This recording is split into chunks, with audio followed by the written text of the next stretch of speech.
Okay, सो हम लोगों का जो लास्ट डिस्कशन चल रहा था वो मेनली था अर्न वैल्यू एनालिसिस पर। अर्न वैल्यू एनालिसिस में हमने कुछ वैल्यूज़ देखी थी और एक्सेल पे आई थिंक कुछ डिस्कशन किया था related to actual cost, earn value cost और प्लान वैल्यू कॉस्ट को लेकर। सो वो क्लियर है थ्योरेटिकल पार्ट। उसके बाद वही सेम चीज़ हमने सॉफ्टवेयर पे किया था। आप सॉफ्टवेयर को ओपन करते हैं और लेटेस्ट देखते हैं लास्ट हमने क्या चेंजेस किए थे, क्योंकि इस बार सिस्टम भी मेरे साथ नहीं था, तो जो भी है लास्ट टाइम का वो एज इट इज़ है।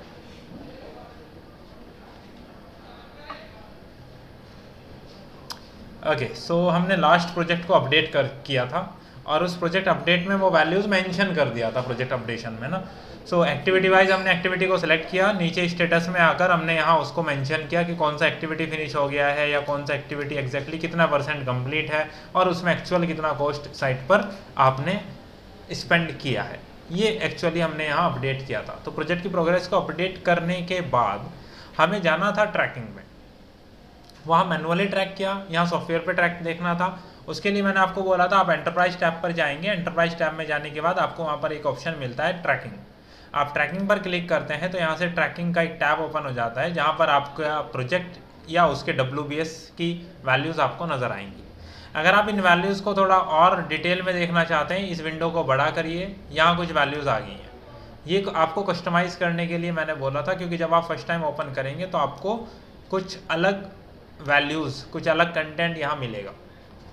हमने यहाँ पर जो मेंशन किया है वो मेंशन किया है, देखिए एक्चुअल कॉस्ट जो आपने साइट पर स्पेंड किया, जो साइट पर मेंशन किया है आपने। अगर हम एक्सेल पर जाएं,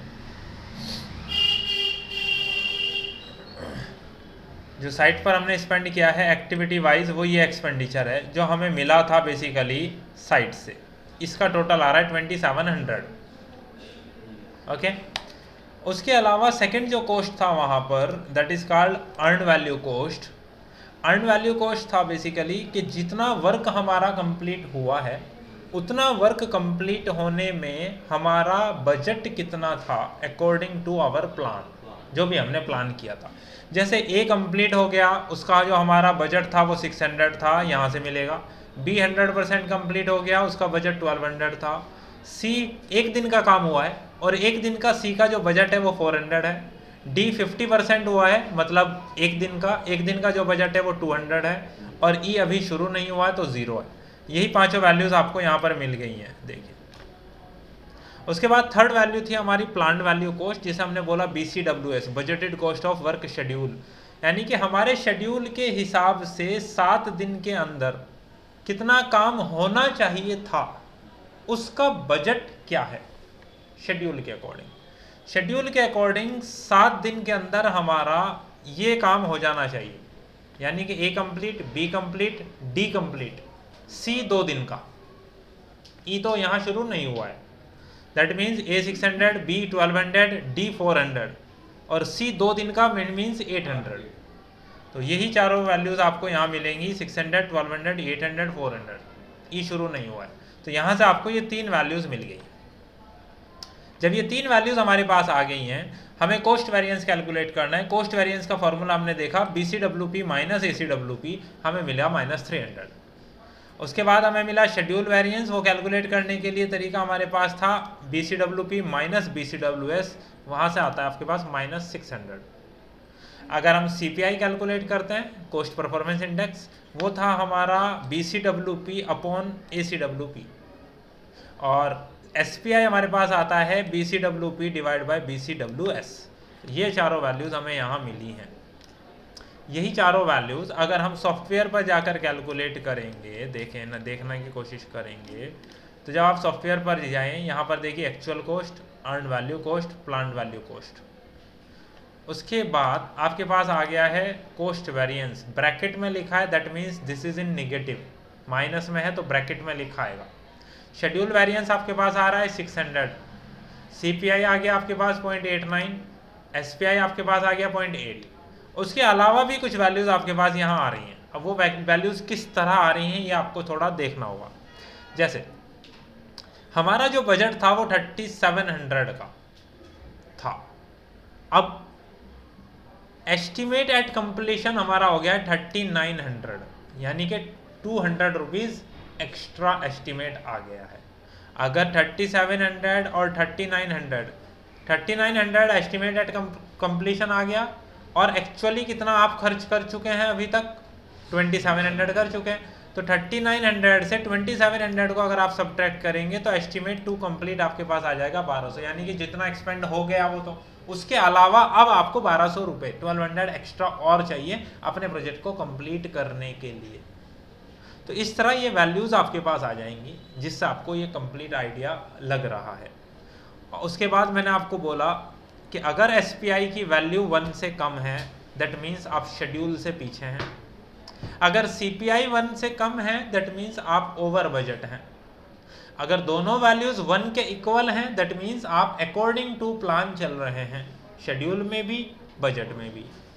अगर दोनों वैल्यूज 1 से ज़्यादा हो जाएं दैट मीन्स आप शेड्यूल से आगे हैं और ओवर बजट के बजाय अंडर बजट चल रहे हैं इस बार। तो ये तीनों वैल्यूज आपको केवल CPI और SPI देखने से ही नॉलेज हो जाती है आराम से। इसी तरह आप मल्टीपल प्रोजेक्ट्स को एट ए टाइम देखकर बता सकते हैं, ट्रैक कर सकते हैं कि आपका स्टेटस क्या चल रहा है अकॉर्डिंग टू बजट या अकॉर्डिंग टू शेड्यूल। ठीक है, ओके।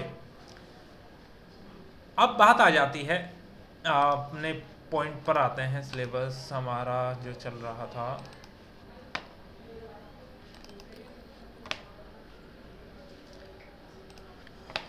हमने देखा ये वाला पार्ट, कैसे कैसे हम ट्रैक कर पा रहे हैं ये आ रहे हैं। उसके बाद हमारे पास एक टर्म आ जाती है इश्यूज एंड थ्रेशोल्ड, इसको अभी डिस्कस करते हैं। उससे पहले देखते हैं यहाँ एक वैल्यू आती है आपके पास यूज़र डिफाइंड फील्ड। यहाँ लिखा है कैसे क्रिएट किया जाएगा, WBS के लिए UDF, एक्टिविटी के लिए UDF। अब UDF का फुल फॉर्म है यूज़र डिफाइंड फील्ड्स। जैसे हमारे पास एक्सेल होता है, एक्सेल में हमें कोई वैल्यू चाहिए, हम यहाँ जाते हैं, इस कॉलम को एक नाम देते हैं तो हमारा एक नया कॉलम क्रिएट हो जाता है। कोई भी नाम दे सकते हो और उसका डाटा टाइप बता सकते हो कि उस सेल में आप किस टाइप का कंटेंट लिखना चाहते हो, कोई डेट, कोई परसेंटेज वैल्यू, कोई टेक्स्ट या कोई करेंसी, डाटा टाइप होता है। सेम इसी तरह अगर आप प्राइमावेरा के अंदर कोई ऐसा कॉलम ऐड करना चाहें जो वहाँ लिस्ट में अवेलेबल ही नहीं है, जैसे भाई यहाँ कौन सा कॉलम ऐड होते हैं, जब आप एक्टिविटीज़ पर आएँ, राइट क्लिक करें, कॉलम्स में जाएं, जो यहाँ अवेलेबल होंगे वही तो आप यहाँ ऐड कर पाएंगे। मैं बात कर रहा हूँ अगर हमें कोई एक ऐसा कंटेंट चाहिए जो यहाँ अवेलेबल ही नहीं है तो आपको पहले उस कंटेंट को यानी कि उस कॉलम को बनाना पड़ेगा। That is called user defined field, यानी कि यूजर अपनी नीड के अकॉर्डिंग कोई नया फील्ड क्रिएट करे, उसको बोलते हैं यूजर डिफाइंड फील्ड, क्योंकि उसको यूजर ने डिफाइन किया है, वो डिफॉल्ट सॉफ्टवेयर के अंदर अवेलेबल नहीं था। क्लियर? आगे मिलेगा कहाँ? अगेन एंटरप्राइज में जाएंगे, यूजर डिफाइंड फील्ड्स आपके पास आ जाएगा। आपने यूजर डिफाइंड फील्ड्स पर क्लिक किया, आपके सामने आ गया। बात ये आती है कौन से पेज के लिए बनाना है, एक्टिविटीज़ विंडो के लिए बनाना है, प्रोजेक्ट विंडो के लिए बनाना है, WBS विंडो के लिए बनाना है। जो विंडोज़ यहाँ अवेलेबल है उनके लिए आप UDF क्रिएट कर सकते हैं। जैसे अगर मुझे यहाँ पे कॉलम ऐड करना है, ये पेज कौन सा है मेरा, एक्टिविटीज़ का, तो मुझे एक्टिविटीज़ यहाँ से सेलेक्ट करके तब बनाना होगा। क्लियर? सपोज मैं यहाँ पर एक बना रहा हूँ रिव्यू के नाम से, मैंने ऐड किया, नया ऐड हुआ और मैंने यहाँ उसको नाम दिया रिव्यू। अब यहाँ साइड में आ रहा है डाटा टाइप, किस टाइप का डाटा आप वहाँ लिखना चाहते हैं, कोस्ट, कोई डेट, कोई इंडिकेटर, कोई इंटीजर नंबर, कोई सिंपल नंबर, कोई स्टार्ट डेट या टेक्स्ट, क्या लिखना चाहते हैं। सपोज मैंने बोला मैं यहाँ इंडिकेटर से रिव्यू करना चाहता हूँ, कुछ सिंबल्स आ जाएंगे वो इंडिकेट करेंगे, दैट इज कॉल्ड इंडिकेटर।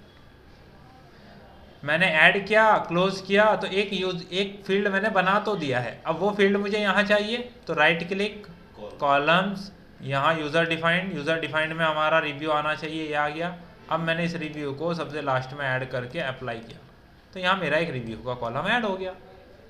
तो ये कहलाएगा UDF, user defined field. Now A activity मेरी 100% कंप्लीट हो गई, मैं उसको रिकॉग्नाइज करना चाहता हूँ, ये बी भी 100% कंप्लीट हो गई है।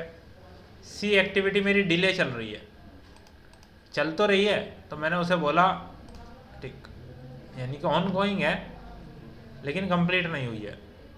डी भी मेरी ऑन गोइंग है और ई मेरी अभी शुरू ही नहीं हुई है। तो इस तरीके से मैं सिंबॉलिक रिप्रेजेंटेशन कुछ करना चाहता हूँ विद द हेल्प ऑफ कुछ आइकन्स की हेल्प से आप उसको इंडिकेट कर रहे हैं। तो ये इंडिकेटर का टाइप हो गया। अगर मैं चाहता हूँ, मैं एंटरप्राइज में जा रहा हूँ, यूज़र डिफाइंड फील्ड, इसका जो डेटा टाइप है वो मैंने टेक्स्ट पे डाल दिया अभी, क्योंकि उसमें ऐड कर दिया कंटेंट, तो वो एरर देगा।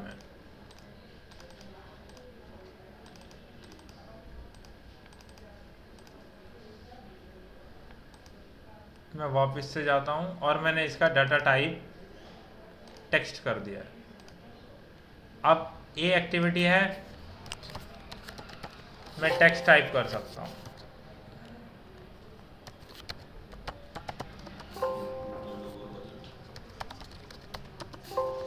तो आप टेक्स्ट अपनी मर्जी से लिख सकते हैं, यानी कि यूडीएफ बस ऐसे टाइम पे काम आएगा अगर आपको कोई स्पेसिफिक नया फील्ड क्रिएट करना पड़े किसी स्पेसिफिक पेज, किसी स्पेसिफिक विंडो के लिए, तो आप कर सकते हैं। एग्जैक्टली रिमार्क्स बना सकते हैं, एनीथिंग, कुछ भी। तो ये यूडीएफ होता है। ओके, सो यूडीएफ बनाना कैसे है, यूज कैसे करना है, ये आपको क्लियर हुआ है। ओके, इसी तरह आप डब्ल्यूबीएस के लिए बना सकते हो जैसे मैंने एक्टिविटी के लिए बनाया। उसके बाद आपके पास वापस आते हैं इश्यूज एंड थ्रेशोल्ड। देखो, जब प्रोजेक्ट पर वर्क चल रहा है, सपोज बीच में किसी तरह का इशू आ सकता है। कैसा? लेबर शॉर्टेज हो जाए, मटेरियल शॉर्टेज हो जाए, कोई क्लाइमेटिकल कंडीशन चेंज हो जाए, आप वर्क नहीं कर सकते, तो प्रोजेक्ट डिले होगा।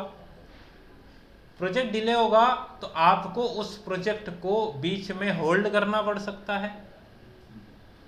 अगर कोई एक्टिविटी आपको बीच में होल्ड करना पड़े, लेकिन क्यों होल्ड हुई है उसका रीज़न भी देना होगा, तो वो आप पहले इश्यूज में क्रिएट करेंगे और उस प्रोजेक्ट की वो एक्टिविटीज़ आप होल्ड कैसे करेंगे हम ये डिस्कस करेंगे।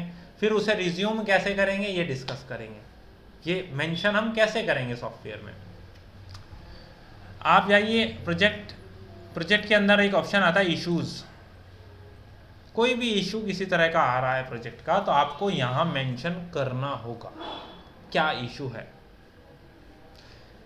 इशू ऐड करना है, वही आप यहाँ जाइए, राइट साइड में ऐड पर क्लिक करिए, एक नया इशू यहाँ ऐड हो गया है, उस इशू को नाम दे दीजिए।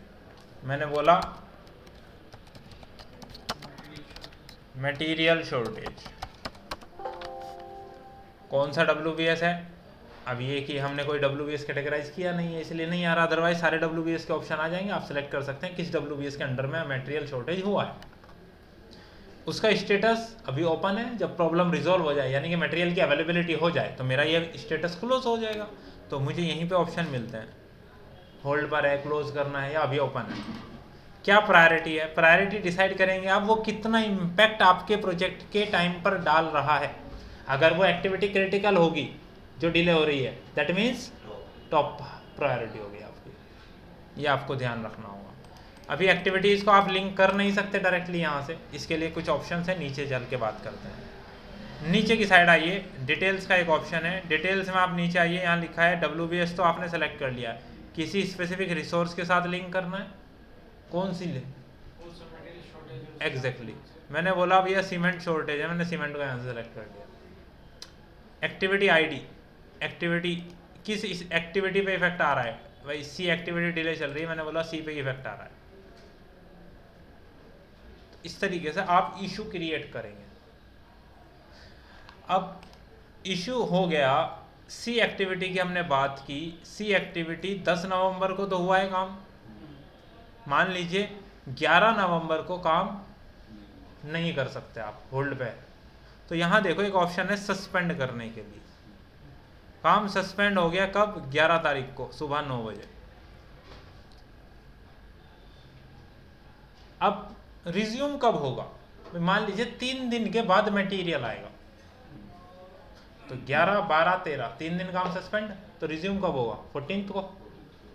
आप यहाँ जाइए, रिज्यूम का ऑप्शन है, नीचे जाइए, आपका वर्क रिज्यूम होगा ऑन 14 को सुबह। अपडेट हो गया। ये अपडेट शेड्यूल करना होगा। 11 को तो आपने अपडेट किया, तो देखो सी एक्टिविटी डिले हो गई। बीच में इतना गैप क्यों आ रहा है? क्योंकि बीच में एक्टिविटी सस्पेंड हो गई है। क्यों सस्पेंड हुई है? रीजन ढूंढने जाएंगे प्रोजेक्ट इश्यूज में, तो वहां लिखा होगा मटेरियल शॉर्टेज है। नीचे जाएंगे, यहाँ नोट्स का एक ऑप्शन है, यहाँ मॉडिफाई में जाके आप डिटेल में थ्योरेटिकल मेंशन करेंगे। वहां मटेरियल शॉर्टेज हुआ है तो क्यों हुआ है? कोई मिसकम्युनिकेशन रहा है, कोई एक्सीडेंट हो गया है उस व्हीकल का जो व्हीकल मटेरियल को कैरी कर रहा था, क्या रीजंस हैं, वो रीजंस आपको यहाँ मेंशन करने होंगे। ये आपको हर पॉइंट को क्लियर करना ज़रूरी है, हर पॉइंट के लिए आपको नोट्स स्पेसिफाई करना ज़रूरी होगा। कोई वर्क डिले हुआ है, क्यों हुआ है, वो रीजंस देने होंगे आपको, तो आप यहाँ नोट्स में लिखेंगे। ध्यान देना, नोट्स पे यहाँ डायरेक्टली आप टाइप नहीं कर सकते, आपको मॉडिफाई पे क्लिक करना होगा। यहाँ आप टाइप करेंगे, जब आप यहाँ टाइप करेंगे, ओके करेंगे, वो यहाँ ऑटोमेटिकली ऐड हो जाएगा। एग्जैक्टली, मॉडिफाई पे ही क्लिक करके चेंजेस होंगे, काम यही करेगा। यहाँ मेंशन कर दीजिए, आपका प्रोजेक्ट इशू क्रिएट हो जाएगा। वापस आ जाइए एक्टिविटीज पर। बात आती है, हमने प्रोजेक्ट को प्लान किया, शेड्यूल किया, बजट किया, बेसलाइन बनाया, प्रोजेक्ट को अपडेट किया, अर्न वैल्यू एनालिसिस किया, उसके अलावा आपने वर्क अप्रॉक्स कर लिया है। अब बात यह आती है कि हमें अगर एस कर्व एक्सपोर्ट करना है प्राइमावेरा से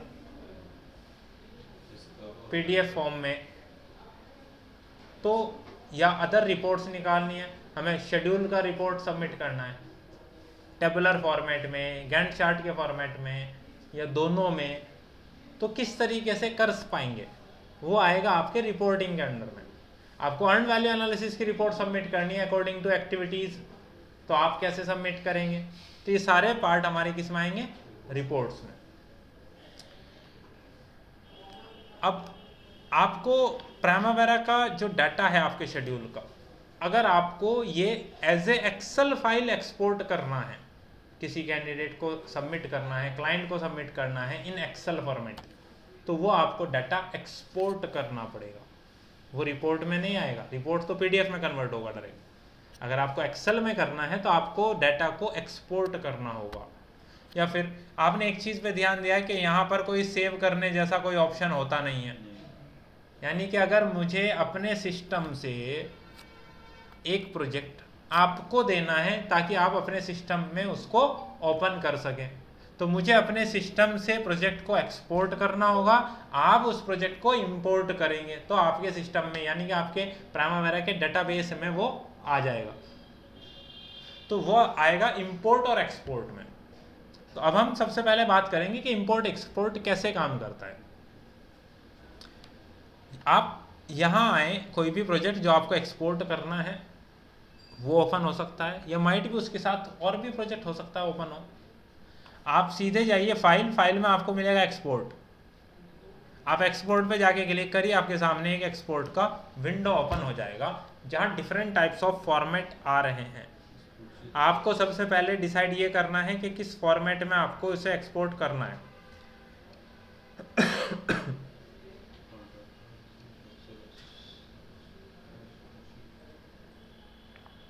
अगर आपको जिस कैंडिडेट को आपको एक्सपोर्ट करके वो प्रोजेक्ट देना है, आपको ये पता होना ज़रूरी है कि उस कैंडिडेट के पास अगर प्राइमावेरा है तो वो कौन सा है। प्राइमावेरा प्रोफेशनल है, प्राइमावेरा कॉन्ट्रैक्टर है, या प्लेन प्राइमावेरा P6 है? हमारे पास प्रोफेशनल वर्जन। फिर वो है तो कौन सा वर्जन है? अगर आपने लेटेस्ट वर्जन दे दिया है और उनके पास लोवेस्ट वर्जन हुआ कोई, तो वो इंपोर्ट कर नहीं पाएंगे। इसलिए आपको फिर लोअर वर्जन यहाँ से सेलेक्ट करने के बाद एक्सपोर्ट करना होगा, ताकि वो दूसरा कैंडिडेट उसको इंपोर्ट कर पाए डाटा को। सेम इसी तरह अगर आपको एक्सेल में एक्सपोर्ट करना है तो स्प्रेडशीट का आपको ऑप्शन दिया गया है। अगर आपको एमएस प्रोजेक्ट के लिए एक्सपोर्ट करना है तो आपको माइक्रोसॉफ्ट प्रोजेक्ट का भी ऑप्शन दिया गया है, या सिंपल एक्सएमएल फॉर्मेट में आपको एक्सपोर्ट करना है। तो ये सब ऑप्शंस हैं आपके पास। एक्सएमएल वर्जन बेसिकली कई बार क्या होता है, कुछ कैंडिडेट्स कुछ एक्सएमएल वर्जन ऐसे होते हैं, जैसे जो लोग इंटीग्रेट करते हैं ना सॉफ्टवेयर को ईआरपी सॉल्यूशंस के साथ, तो उस केस में एक्सएमएल फॉर्मेट्स की ज़रूरत पड़ती है सॉफ्टवेयर के डाटा को इंपोर्ट एक्सपोर्ट एक दूसरे सॉफ्टवेयर में करने के लिए। हाँ एग्जैक्टली। जब जैसे अकाउंटिंग कुछ लोग ईआरपी सॉल्यूशन देते हैं ना कंप्लीट प्लानिंग प्राइमावेरा से, और उस आपका ईआरपी कंप्लीट सॉल्यूशन के लिए वो लोग सैप को यूज़ करते हैं, तो दोनों को मिला करके कुछ लोग टैली प्राइम यूज़ करते हैं ईआरपी सॉल्यूशन के लिए, तो उस केस में ये एक्सएमएल फॉर्मेट्स की नीड होती हैं। तो वो बेसिकली उनका एक स्पेसिफिक टेक्निकल कैंडिडेट आता है जो दोनों को मर्ज करता है, लिंक करता है। वो टेक्निकल एस्पेक्ट अलग होते हैं, वो सॉफ्टवेयर इंजीनियर का बेसिकली वर्क होता है।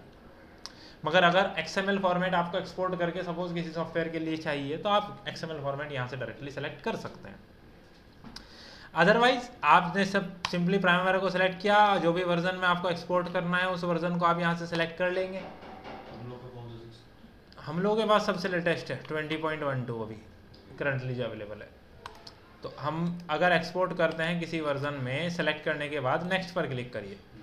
ये कह रहा है select of this option will lead to current date roll rate being set for all effective dates. ठीक है, पूरा प्रोजेक्ट एक्सपोर्ट करना है या ओनली रिसोर्स करने हैं या ओनली रोल करने हैं, ये ऑप्शन दे रहा है आपको। हमने बोला नहीं, हमें तो पूरा प्रोजेक्ट एक्सपोर्ट करना है। नेक्स्ट पे क्लिक करिए।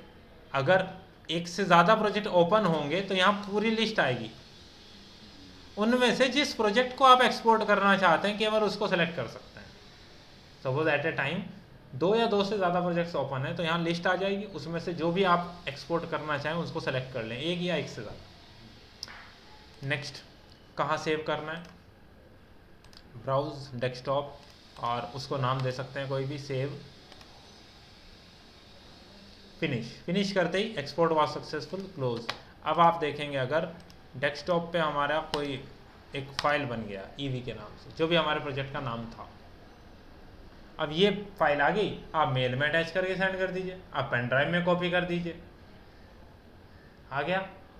अब क्वेश्चन आता है, सॉरी फाइल साइज तो बहुत छोटा आएगा,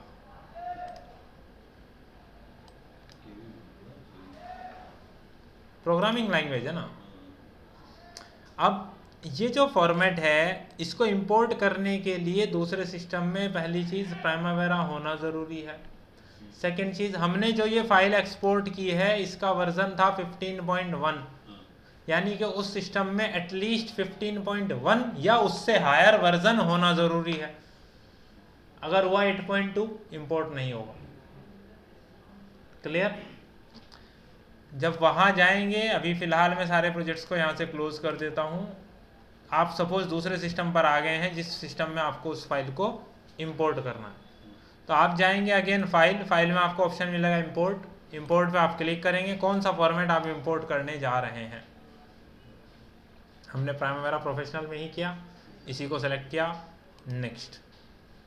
पूरा प्रोजेक्ट है, केवल रिसोर्स है या केवल रोल है, जैसे फॉर्मेट एक्सपोर्ट किया होगा वही चीज़ इंपोर्ट होगी। मैंने बोला नहीं, पूरा प्रोजेक्ट इंपोर्ट करना है, नेक्स्ट।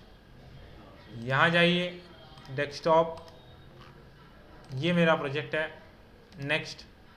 ये प्रोजेक्ट है आपको इंपोर्ट एक्शन, इसको आप as a new project import करना चाहते हैं या किसी इसको इग्नोर करना चाहते हैं। इग्नोर मतलब कि आप एज ए न्यू प्रोजेक्ट नहीं, इंपोर्ट टू में आइए, अभी इग्नोर हो गया, यानी कि ये अभी इंपोर्ट आ रहा था।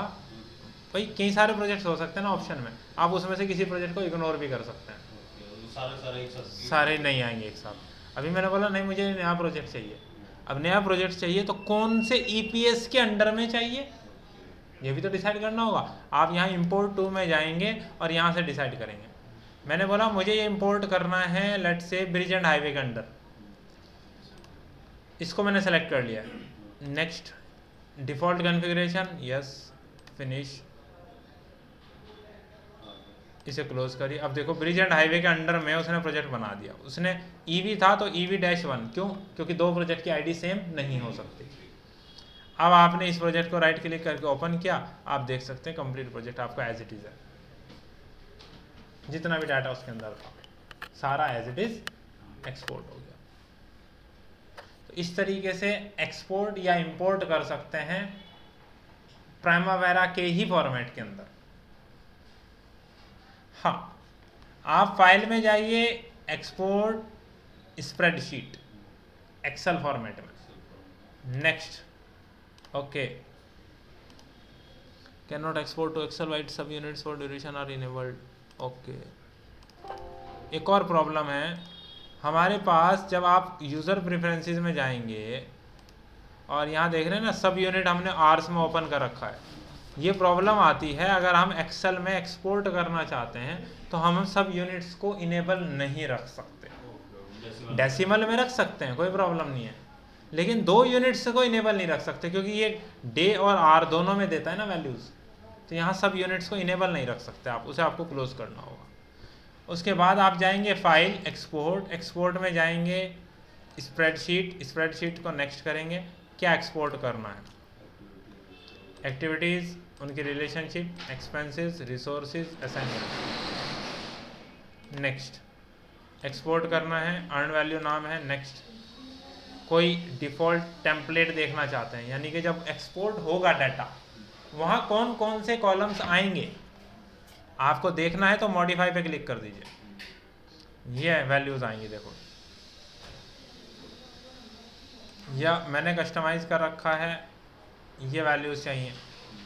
इस तरीके से आप किसी भी वैल्यू को कोई भी यहाँ ऐड करो, अपना यहाँ नाम दे दो XYZ, और जो जो वैल्यूज़ चाहिए यहाँ से लेफ़्ट से राइट में ऐड कर दो, ओके करो, वो डिफ़ॉल्ट टेम्पलेट बन जाएगा। उसको सेलेक्ट करो, नेक्स्ट।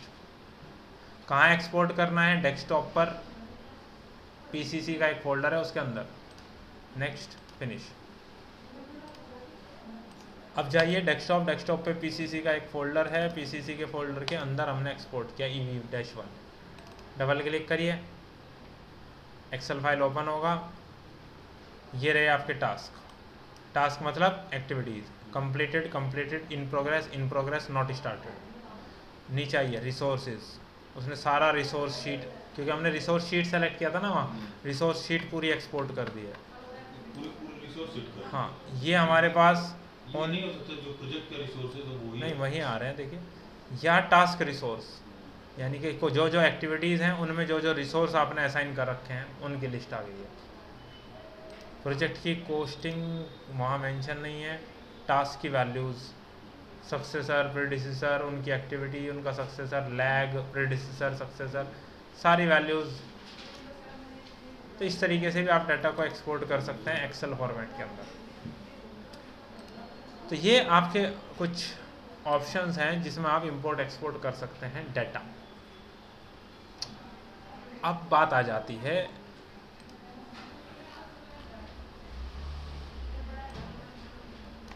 यहाँ चेकआउट और चेक इन है और रिफ्लेक्शन है, इन दो चीज़ों को और समझना ज़रूरी है। क्या है चेकआउट और चेक इन? होता है क्योंकि देखिए इंडस्ट्री में एक सॉफ्टवेयर के मल्टीपल यूज़र्स होंगे, जो सीनियर पोस्ट पर होंगे उनके पास उसकी ऑथराइजेशंस ज़्यादा होंगी एज कंपेयर टू जो नीचे लेवल पर हैं। सपोज भाई प्रोजेक्ट मैनेजर से ज़्यादा ऑथराइजेशंस प्रोजेक्ट हेड के पास होंगी, सिंपल सा लॉजिक है।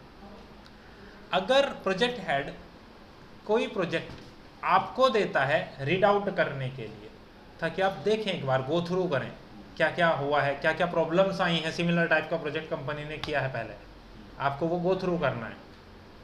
लेकिन क्योंकि वो उनका पुराना डाटा है, वो नहीं चाहते हैं बाय मिस्टेक भी उस डाटा के अंदर आप कोई चेंजेस कर दें, जानबूझकर नहीं, बाय मिस्टेक भी ना कर पाए। तो वो क्या करेगा, वो आपको अगर ऑथराइजेशन देगा प्रोजेक्ट की तो डायरेक्टली नहीं देगा, वो प्रोजेक्ट को चेकआउट कर देगा पहले, उसके बाद आपको ऑथराइजेशन मिलेगी। अब देखो ऑथराइजेशन का कंसेप्ट तो आप इंडस्ट्री में समझ पाएंगे, लेकिन चेकआउट होता कैसे है, आपको कैसे पता चलेगा ये प्रोजेक्ट चेकड आउट है? ये इसकी बात करते हैं। सपोज यही प्रोजेक्ट है EV-1। अभी देखो अगर मैं यहाँ जाता हूँ, इसकी ड्यूरेशन लिखा है 2 दिन, मैं यहाँ जाके 5 दिन अगर लिखूँ तो एडिटेबल हो गया, आ गया 5 दिन, मैंने अनडू कर दिया फिलहाल, कंट्रोल-Z। EV-1 प्रोजेक्ट है, मैं प्रोजेक्ट पर गया, मैंने जाके प्रोजेक्ट को सिलेक्ट किया, प्रोजेक्ट को सिलेक्ट करके नीचे जनरल विंडो में आ जाइए। ये जनरल टैब में नीचे की तरफ आप आएंगे, यहाँ लिखा है चेकआउट स्टेटस, क्या है इसका, चेक्ड इन। मैंने यहाँ जाके इसको चेकड आउट कर दिया, यस, चेकआउट हो गया। अब अगर आप उस प्रोजेक्ट के आइकन, उस फोल्डर पे ध्यान दें, देखो एक टिक लगा हुआ नजर आ रहा है एक्स्ट्रा, बाकी किसी फोल्डर पे ऐसा टिक नहीं है कॉर्नर पे। ये टिक उसी प्रोजेक्ट पर आएगा जो प्रोजेक्ट आपने चेकआउट किया होगा या आपके सीनियर ने। अब जिस कैंडिडेट ने उसको चेकआउट किया, अगर आप उसको चेक इन करना चाहते हो, या तो आपके पास सेम ऑथराइजेशन होना चाहिए या उससे हायर होना चाहिए। अगर उससे लोअर ऑथराइजेशंस आपके पास हैं जिसमें आपको इस प्रोजेक्ट को चेक इन करने की परमिशन नहीं है, तो ऑब्वियसली आप उसे चेक इन कर नहीं पाएंगे। चेकआउट से हुआ क्या है, मैं एक्टिविटीज़ पर वापस आऊँ, यहाँ मैंने क्या किया था, अब देखो मैं डबल क्लिक कर रहा हूँ, ये एडिटेबल नहीं है, यानी कि ये एक तरीके से रीड ओनली मोड में ओपन है इस टाइम। आप रीड करिए, कुछ भी ओपन करो ओपन होगा, एडिटेबल नहीं होगा, मॉडिफिकेशन नहीं कर सकते हैं आप किसी भी लहजे से, चाहे वो रिसोर्स हो, एक्टिविटी हो, बजट हो, शेड्यूल हो, किसी भी तरीके से आप इसके अंदर कोई में मॉडिफिकेशन नहीं कर सकते जो प्रोजेक्ट चेकड आउट हो गया। इसको इंपोर्ट एक्सपोर्ट करेंगे उसमें भी एडिटेबल नहीं होगा? नहीं, एक्सपोर्ट जब कर दिया तो आप सॉफ्टवेयर से बाहर चले गए ना इसको लेकर, उसका कोई लॉजिक नहीं है। इसका कोई नहीं, ये एक्सपोर्ट हो सकता है, बिल्कुल हो सकता है, अगर एक्सपोर्ट आप ट्राई कर सकते हो। आप फाइल में जाइए, एक्सपोर्ट पे जाइए, मान लीजिए सेम ही फॉर्मेट में करना है पूरा प्रोजेक्ट, EV-1।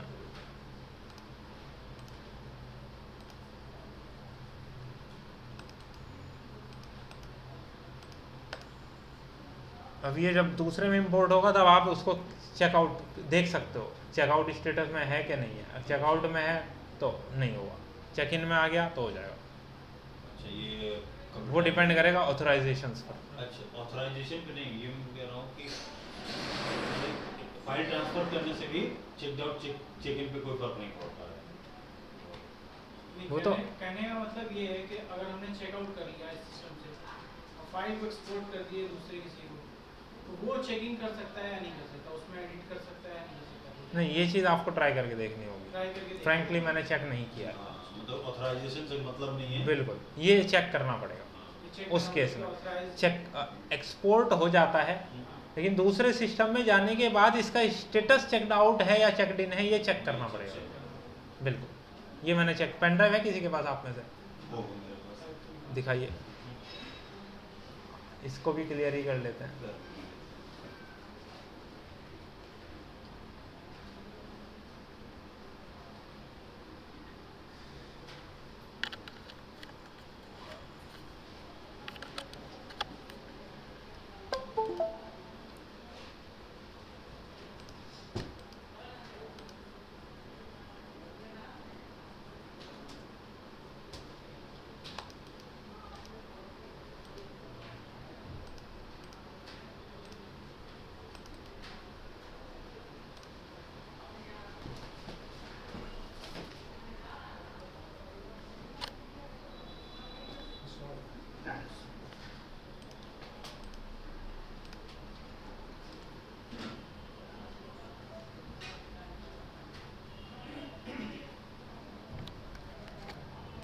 बेसिकली क्या हुआ है, जब आपने चेकआउट कर दिया है तो एक तरीके से वो हमारे डाटाबेस से बाहर चला गया। जब डाटाबेस से बाहर चला गया तो अब आपने अपने सिस्टम में डाला है तो वो दूसरा डाटाबेस है, हमारे डाटाबेस में कोई एडिटेबल नहीं हो रहा है अगर आप उसमें कर रहे हैं तो, क्योंकि वो डिफरेंट एक डाटाबेस की तरह काम कर रहा है। लेकिन अगर यही चीज़ एक सर्वर से कनेक्ट हो, मल्टीपल सिस्टम, क्योंकि तभी तो मल्टीपल यूजर्स क्रिएट होंगे, उस वक्त वो चीज़ें काम नहीं आएंगी। वो सर्वर से बाहर एग्जैक्टली, वो सर्वर से बाहर जाना पड़ेगा और उसकी परमिशन होगी नहीं। ये है मेन चीज़ जी। मतलब कि जैसे एक्सेस हमारा जैसे ऑथराइज्ड है प्रोजेक्ट हेड, हमने जो प्रोजेक्ट ले लिया, वो चेकआउट कर दिया। चेकआउट करने के बाद से एक्सेस हमारे पास भी है, उनके पास भी। ऑथराइज उनको ही होगा चेकआउट करने का। ये कंपनी टू कंपनी वेरी करेगा, कंपनी टू कंपनी वैरी उन्होंने किस तरीके से ऑथराइजेशन दे रहे हैं। मतलब सेम लेवल ये तो कंपनी टू कंपनी वेरी करेगा। सेम लेवल पर है तो ऑब्वियसली सबको रहेगा, जूनियर लेवल पे तो नहीं देगा। तो नहीं देगा। ये तो ऑथराइजेशन कंपनी पे डिपेंड करेगा। आगे तो सेम इसी तरह जिस तरह चेकआउट किया है, अगर आप सेम लेवल पर हैं या आपको परमिशन है तो आप सिंपली इस प्रोजेक्ट को सेलेक्ट करेंगे, नीचे आएंगे, चेकआउट स्टेटस पे क्लिक करके चेक इन कर देंगे, यस कर देंगे, वो चेक इन हो जाएगा। मेन लॉजिक इसका बताने का ये है, अगर कभी आपको लगे कि यार प्रोजेक्ट एडिटेबल नहीं है कोई, तो आपके माइंड में आ जाना चाहिए कहीं यार इसका स्टेटस चेकआउट तो नहीं है, तो ये आपको पता होना ज़रूरी है ऑप्शन। क्योंकि अगर आपके पास ऑथराइजेशन भी है लेकिन आपको ऑप्शन नहीं पता, तो आप कैसे जज कर पाएंगे कि ये एडिटेबल है, हो नहीं रहा है प्रोजेक्ट, रीजंस क्या हैं। आपको रीज़न पता होना ज़रूरी है कि उसको चेकड आउट स्टेटस में हो सकता है, ये आपको चेक करना होगा। आगे ये आपके पास था चेकआउट और चेक इन। नाउ लास्ट वहाँ ऑप्शन है रिफ्लेक्शन। अब रिफ्लेक्शन क्या है? जैसे सपोज मैंने एक प्रोजेक्ट का शेड्यूल किया, शेड्यूल बनाया, बजटिंग किया, और मुझे लगा कि यार ये जो प्लानिंग मैंने किया प्लान, इससे बेटर कोई प्लान हो सकता है, बट मैं श्योर नहीं हूं। अब मैं चाहता हूं उसमें हिट एंड ट्रायल करूं, और अगर वो मेरी नीड को फुलफिल कर पाए तो ठीक है, नहीं तो जो ऑलरेडी मैंने प्लान किया है वही मुझे एज इट इज़ रखना है। यानी कि मैं एज ए ऑप्शन लेना चाहता हूँ, अगर वो चीज़ फ्रूटफुल आती है वेल एंड गुड, नहीं तो जो मैंने प्लान किया है मुझे उसी के साथ गो चलना है आगे। तो करंट प्रोजेक्ट में ही हिट एंड ट्रायल डायरेक्टली ना करके आप उसका एक रिफ्लेक्शन बनाएंगे पहले, जैसे बेसलाइन बनाते उसमें हिट एंड ट्रायल करिए, सेटिस्फाई होते हैं तो ठीक, नहीं तो वो रिफ्लेक्शन डिलीट कर दीजिए। करंट प्रोजेक्ट पे कोई फ़र्क नहीं पड़ेगा उसका, और ना आपको इसका डुप्लीकेट बनाना पड़ेगा, वरना नंबर ऑफ प्रोजेक्ट्स ही बढ़ते रहेंगे। आप क्या कर सकते हैं, प्रोजेक्ट पर आइए, अपने प्रोजेक्ट को सेलेक्ट करिए, राइट क्लिक करिए, यहाँ एक ऑप्शन आता है क्रिएट रिफ्लेक्शन। आप क्लिक करेंगे जैसे ही, उसका एक रिफ्लेक्शन बनना स्टार्ट हो जाएगा। रिफ्लेक्शन पे हमेशा एक क्वेश्चन मार्क लगा होगा, यानी कि ये रिफ्लेक्शन है किसी का। अब मैं सारे प्रोजेक्ट्स को क्लोज कर रहा हूँ और केवल इस रिफ्लेक्शन को ओपन करूँगा, इसमें चेंजेस करूँगा जो भी करना है। मुझे चेंजेस करना है, ये 2 दिन है, इसे मैंने 3 दिन कर दिया, ये 3 दिन है, इसे मैंने 4 दिन कर दिया, और मुझे लगा कि यार जो मुझे मेरी नीड थी वो मेरी फुलफिल हो गई, तो यानी कि मुझे ये चेंजेस अपने मेन प्रोजेक्ट के अंदर चाहिए। और अगर मैं सेटिस्फाई नहीं हुआ तो मैं इसको डायरेक्टली डिलीट कर दूंगा, वो एज इट इज़ रहेगा। अगर डिलीट करना है तो सिंपली मैं राइट क्लिक करूंगा और डिलीट कर दूंगा। लेकिन अगर ये चेंजेस जो मैंने किए वो फ्रूटफुल हैं, तो मैं चाहूँगा ये सारे चेंजेस मेरे मेन प्रोजेक्ट के अंदर हो जाएं। उसके लिए इसी प्रोजेक्ट पर राइट क्लिक करेंगे, ध्यान देना रिफ्लेक्शन वाला जो प्रोजेक्ट है उस पर राइट क्लिक करेंगे तो यहाँ एक ऑप्शन इनेबल हो जाएगा, मर्ज रिफ्लेक्शन इनटू सोर्स प्रोजेक्ट। आप जैसे ही क्लिक करेंगे वो आपको कुछ ऑप्शन देगा कि आपके ये चेंजेस आएंगे, क्योंकि एक्टिविटीज़ की ड्यूरेशन बदली, उसकी वजह से रिसोर्सेज बदले होंगे, नंबर ऑफ रिसोर्सेज की वजह से उसकी बजटिंग बढ़ी होगी, तो ये वही सारे वैल्यूज़ आपको दिखा रहा है, क्योंकि 2 एक्टिविटी में आपने चेंजेस किया डी और ई के अंदर। अगर आपको ये चेंजेस एक्सेप्टेड हैं तो यहाँ मर्ज चेंजेस पर नीचे बॉटम पे क्लिक कर दीजिए, अदरवाइज़ नहीं। मैंने मर्ज चेंजेस पर क्लिक किया, ओके किया, वो सारे चेंजेस उसमें आ गए। अब आ गए तो मुझे इसकी ज़रूरत नहीं है, अब मैंने रिफ्लेक्शन को डिलीट कर दिया और मैंने उस प्रोजेक्ट को ओपन किया। ओपन करके देखो 3 डेज़ और 4 डेज़ चेंजेस हो गए। तो जो चेंजेस, अगर मैं सेटिस्फाई ना होता मैं डायरेक्टली रिफ्लेक्शन को डिलीट कर देता, मर्ज करता ही नहीं। तो यानी कि डायरेक्टली हिट एंड ट्रायल या कोई भी ट्रायल आपको करना है डायरेक्ट प्रोजेक्ट पे ना करके उसका एक रिफ्लेक्शन बनाओ, उस पर करो। सेटिस्फाई होता है मर्ज कर दो, नहीं होता है डिलीट कर दो, सिंपल। क्लियर है? रिफ्लेक्शन क्या है और क्यों है। अब केवल एक चीज़ हमारे पास बचती है, रिपोर्ट। वो टॉपिक हम कल करेंगे बिल्कुल फ्रेश तरीके से। एक इम्पॉर्टेंट टॉपिक है बहुत, रिपोर्टिंग, क्योंकि उसमें भी बहुत सारी चीज़ें हैं, बहुत तरह की रिपोर्टिंग्स हम पढ़ेंगे। Tabular data, Gantt chart, S curve और आपका कैश फ्लो, वो सारी रिक्वायरमेंट्स, कैसे कैसे हम रिपोर्ट्स को एक्सपोर्ट कर सकते हैं, earn value reports and all. ये पार्ट हम लोगों को आज कवर अप करना है।